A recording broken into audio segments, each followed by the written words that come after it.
네, 안녕하세요. 이지바이블의 김종호 교수입니다. 오늘은 복음서에 나타난 예수님의 비유 18가지 중에서 드디어 마지막 번째인 열 문화, 누가복음에 나타난 열 문화의 비유에 대해서 이제 한번 살펴보도록 하겠습니다.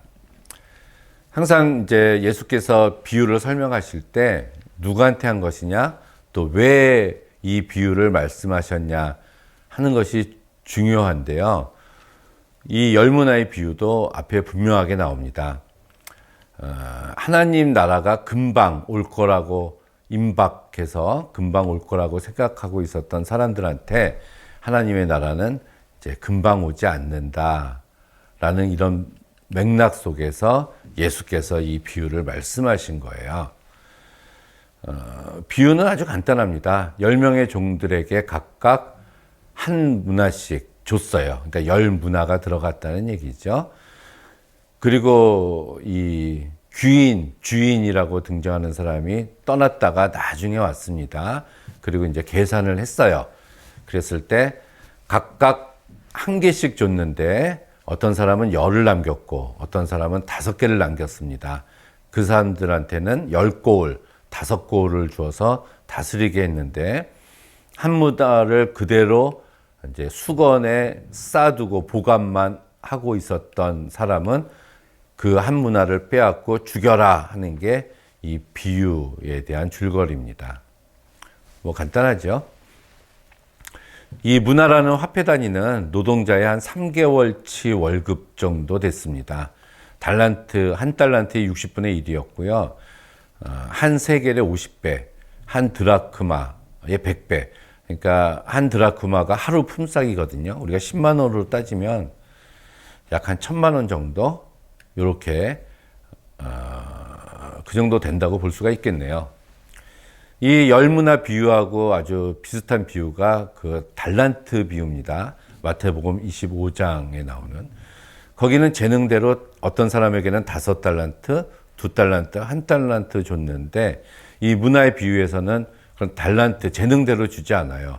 똑같이 하나씩 공평하게 나누어 주고 대신에 더해서 마을을 다스릴 수 있는 어떤 지배권, 통치권을 줍니다. 어떤 왕권을 부여받았다라는 의미로 볼 수가 있겠죠.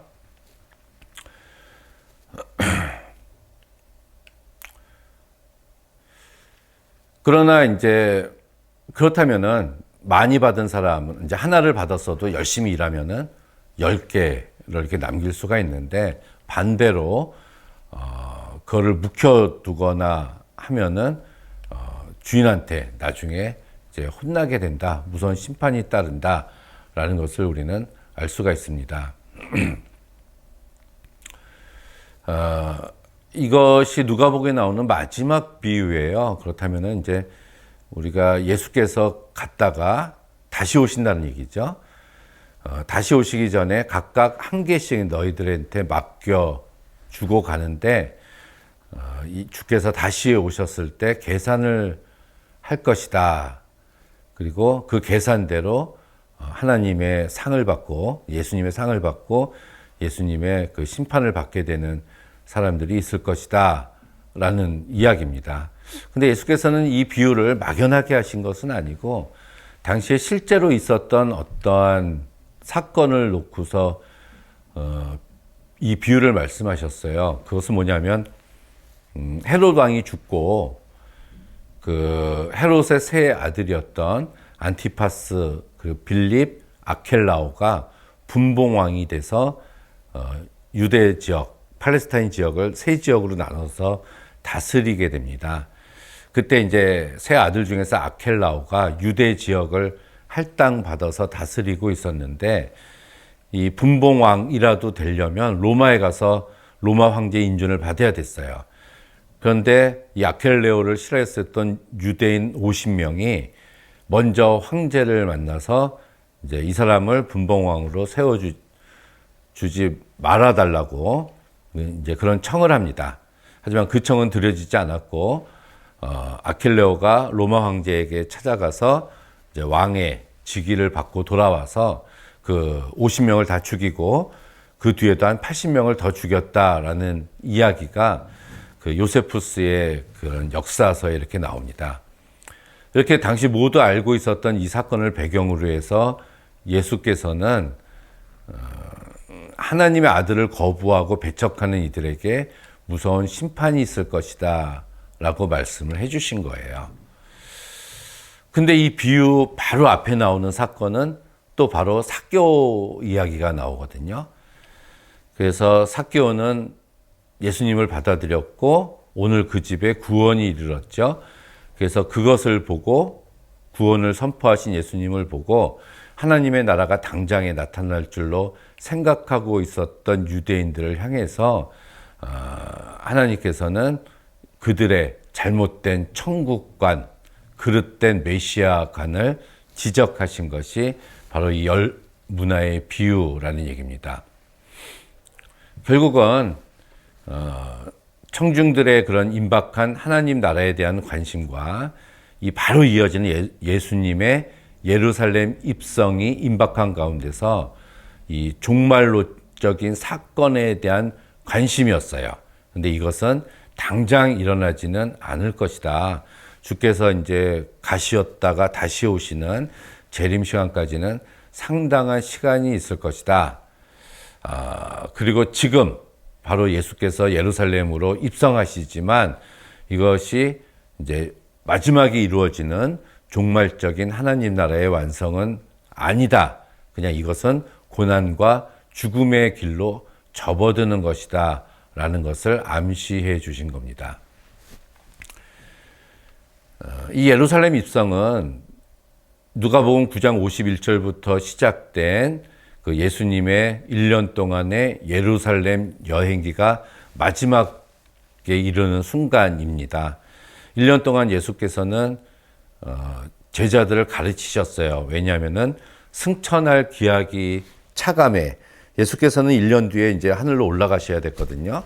그럼 이 땅에서 예수님의 이 사역을 받아서 대신 하게 될 제자들을 예수께서 가르치셔야 됐습니다. 그게 누가복음 9장 51절에서 여기까지 이루어진 본문이었어요.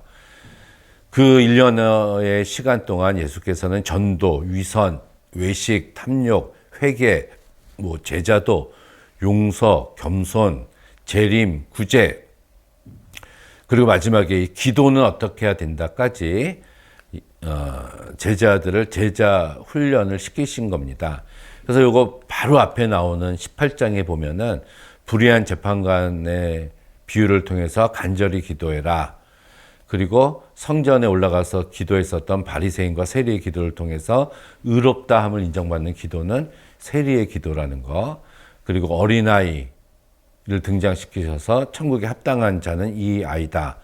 그리고 부자 관원이 나와서 천국에 합당하지 않은 사람은 이 사람이다. 그리고 마지막 소경의 기도를 통해서 끈질기게 기도하라와 함께 그 소경으로 하여금 나를 쫓아오라 하시면서 마지막 사역을 마무리하신 겁니다. 예수님께서. 그리고 삭개오의 집에 들어가셨고 마지막 열 문화 비유를 여기서 말씀을 하셨던 거예요. 그래서 예수님의 사역은 이곳에서 완성이 됐습니다. 예수님은 이렇게 하나님 나라의 이 주역들은 이 소경들, 삭개오와 같은 사람들, 어떤 의미로 봐서는 이 세상에서는 하나님 나라에 들어갈 자격이 없다고 어려운 그런 환경에 속한 자가 오히려 하나님 나라에 들어가는 자들이라는 거고, 그러기 위해서의 선행되는 조건은 회개라는 얘기입니다. 삭개오는 회개했고요. 이 소경도 회개했다는 얘기죠. 아니면은 청지기와 같은 삶을 살던가 아니면은 어린아이와 같아야 된다. 그런 사람들이 바로 하나님 나라에 합당한 자라는 얘기입니다. 누가복음에 예수님의 비유가 제일 많이 나와요. 그리고 이 누가복음을 통해서 마지막에 나오는 비유가 바로 이 열 문화 비유인데, 이 비유를 통해서 우리가 알 수 있는 것은 주께서 이제 죽으시고 부활하시고 하늘로 올라가시기 전에 한 문화씩 맡겨주셨다는 거, 저와 여러분에게도 한 문화씩을 맡겨주셨습니다. 그래서 우리가 그리스도인으로서 이것을 가지고 주의 사역을 잘 감당할 때 나중에 주께서 다시 오시는 날 바로 잘했다 칭찬받는 그런 종이 될 것이라고 믿습니다. 예, 이걸로 복음서에 나타난 예수님의 비유 18가지를 모두 마치게 되었네요.